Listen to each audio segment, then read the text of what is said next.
In a rather confrontational and controversial move, a Russia-based magazine has suggested that advanced anti-naval weaponry be transferred to Yemen's Houthi rebels. The proposal seeks to arm Houthi forces with the capability of targeting the Royal Navy destroyer HMS Diamond, which is currently engaged in Operation Guardian Prosperity in the region. Central to this proposal is the reported diplomatic understanding between Houthi rebels and Russia, as per insights from the Atlantic Council. Notably, the Houthi rebels have refrained from attacking Russian ships in the Red Sea, suggesting a cooperative relationship. According to the magazine, the Houthi rebels, who are known for their ties to Russia, could effectively use these Russian-supplied weapons to counter the Royal Navy's maritime strength, particularly the presence of HMS Diamond. This recommendation is based on the assumption that arming the insurgents would jeopardize Operation Guardian Prosperity, impeding the Royal Navy's objectives in the region. The proposal has sparked widespread concern about its potential consequences. Providing such sophisticated weapons to non-state actors could exacerbate regional tensions, jeopardize maritime security, and exacerbate conflicts in the already volatile Middle East. It poses a significant threat to regional stability, potentially leading to increased hostilities and a higher risk of military conflict. According to the magazine, if the Houthi rebels take advantage of this relationship, they could gain a tactical advantage over the UK's naval operations in the area. However, there are numerous complex and wide-ranging possible outcomes from this type of action. It highlights the broader implications of arming non-state groups in an ongoing conflict, as well as raising the prospect of an increase in hostilities between Russia and the UK. Giving the Houthi rebels access to advanced weapons could drastically alter the regional balance of power, causing moral, legal, and diplomatic issues on a global scale. The geopolitical conflict between Russia and the United Kingdom has taken a new turn, with Moscow blaming the United Kingdom for the December 26 attack on a Russian ship in Crimea. According to Moscow, the Russian Novichok landing ship was targeted by a missile attack launched by Ukrainian forces. Surprisingly, Moscow claims that the missile used in the attack was British in origin, and that the entire Russian army was destroyed. The UK allegedly provided intelligence to aid the operation. Ukraine made a daring declaration, claiming that it had successfully destroyed Russia's Novichok landing ship. This announcement comes amid rising tensions between the two countries, with Ukraine's Air Force claiming responsibility for the incident. President Volodymyr Zelensky added a sense of levity to the situation by joking on social media that the ship had now joined Russia's underwater Black Sea fleet.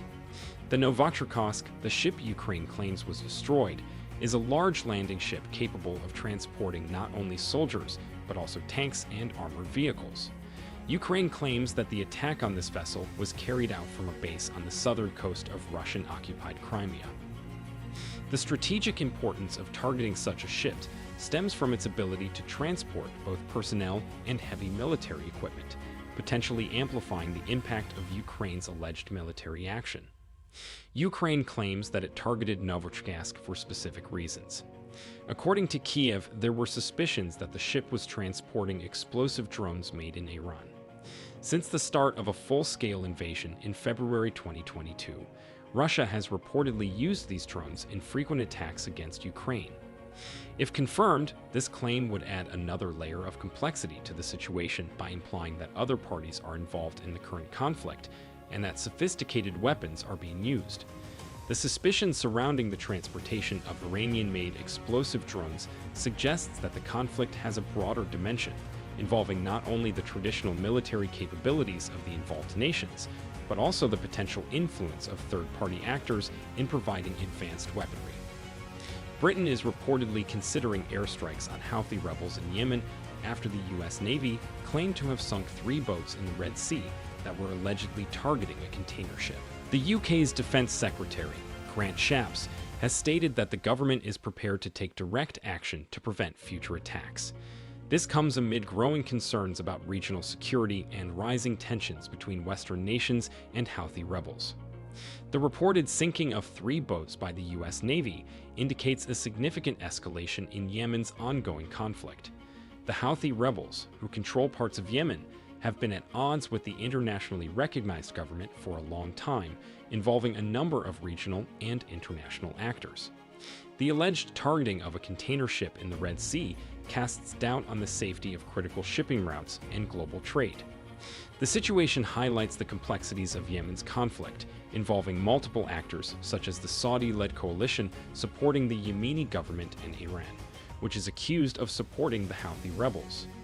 Grant Shapps, writing for The Telegraph, stated that the country is serious about ensuring that ships can freely sail in the Red Sea. He stated that the UK is prepared to take additional steps if necessary to protect this freedom. Shapps specifically addressed the Houthi rebels in Yemen, stating that the UK is committed to holding anyone who illegally seizes or attacks ships accountable. This is a strong message that the UK will not tolerate actions that jeopardize the safety and movement of ships in the Red Sea. A Royal Navy destroyer named HMS Diamond recently joined forces with American and French warships in a team led by the United States called Operation Prosperity Guardian. This operation aims to prevent cargo ship attacks in the Red Sea. The UK's active participation in this joint effort demonstrates how seriously it takes the region's security situation. According to recent reports, the United Kingdom is actively considering deploying military force in response to Red Sea attacks claimed by Iran-backed Houthi rebels. According to the Houthis, these attacks are either directly linked to Israel or target Israeli ports. Their stated goal is to counter Israel's air and ground offensive in the Gaza Strip, which was launched in response to a Hamas attack on October 7. With the alleged link between Israel and the Houthis, the already complex dynamics in the Middle East take on a new dimension. If the United Kingdom decides to use military force in retaliation, it will mark a significant shift in the role of Western nations in local conflicts. The situation can also spur diplomatic initiatives in an effort to address the underlying causes of the disputes and reduce the likelihood of further escalation. The Houthi rebels' declaration that they want to halt Israel's offensive in the Gaza Strip demonstrates how intertwined the conflicts in the region are. The Gaza conflict, which was sparked by a Hamas attack on October 7, has been a source of tension for a long time, with wider implications for Middle Eastern stability. Foreign Secretary David Cameron has reported speaking with Iran's foreign minister, Hossein Amir-Abdollahian, about concerns about Houthi attacks in the Red Sea. Cameron stated on X, formerly known as Twitter, that he discussed the matter with Amir-Abdollahian, emphasizing the serious threat that these attacks pose to innocent lives and the global economy.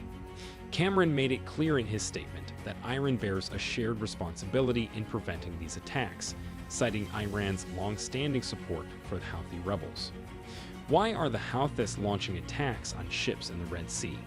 While the Houthi rebels in Yemen lack the military capabilities of groups such as Hamas and Hezbollah, their strategic location is critical, and technological advancements have enabled them to have a distinct impact on the geopolitical landscape. The Houthi strikes on commercial ships in the Red Sea have serious consequences for Israel and its allies. Geographically, the Red Sea is an important maritime trade route connecting Europe, Asia, and the Middle East. The Red Sea acts as a vital passageway for ships, similar to a busy highway connecting various parts of the world. This waterway connects Yemen's Bab el-Mandeb Straits to the Suez Canal in northern Egypt. What makes it so significant is that it transports approximately 12% of all goods purchased and sold globally. Furthermore, 30% of all goods transported in large containers pass through the Red Sea, making it an important link in international trade. There have recently been disruptions in this vital maritime passage. Attacks on commercial vessels in the Red Sea, particularly by Houthi rebels, are also taking place. Concerns have been raised about the security and stability of this strategic route. In 2021, a large ship called the Ever Given became stranded in the Suez Canal, a vital trade route. It shut down the canal for nearly a week, preventing ships from passing through and stranding $10 billion in cargo every day. This incident caused significant disruptions to global supply chains, and the consequences lingered for a long time. There are now concerns about ongoing attacks on commercial vessels by Houthi rebels using drones and missiles. Since December 9th, these attacks have occurred almost every day. People are concerned that these attacks will have an even greater impact on the global economy. Unlike the Ever Given's temporary blockage, these deliberate attacks pose a continuous problem, potentially causing more prolonged disruptions and global economic shocks.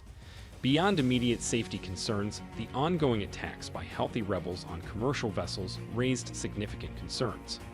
If the attacks continue, ships may be forced to take a much longer route around Africa, lengthening travel time and increasing insurance costs. Companies, in turn, may pass on these increased transportation costs to consumers, resulting in higher product prices. This comes at a difficult time for governments around the world, which are already dealing with post-pandemic inflation. The Houthi rebels say they will not stop attacking until Israel allows food and medicine into Gaza. They appear to be attempting to put Israel's friends through economic hardship in the hope that the pressure will force Israel to stop bombing Gaza. This adds a geopolitical and economic dimension to the conflict, as the rebels use their activities to influence larger international relations and policies. Advocating for the Palestinian cause could be a strategy for the Houthi rebels to boost their legitimacy both domestically and in the wider region, particularly as they seek to regain control of northern Yemen. The Houthis could potentially strengthen their position and gain support among their local population by aligning themselves with the Palestinian cause. Thank you for taking the time to watch our video. Is Russia capable of resolving the ongoing Red Sea tensions? Share your thoughts with us in the comment section, and do not forget to like, share, and subscribe. Remember to hit the notification bell for more videos.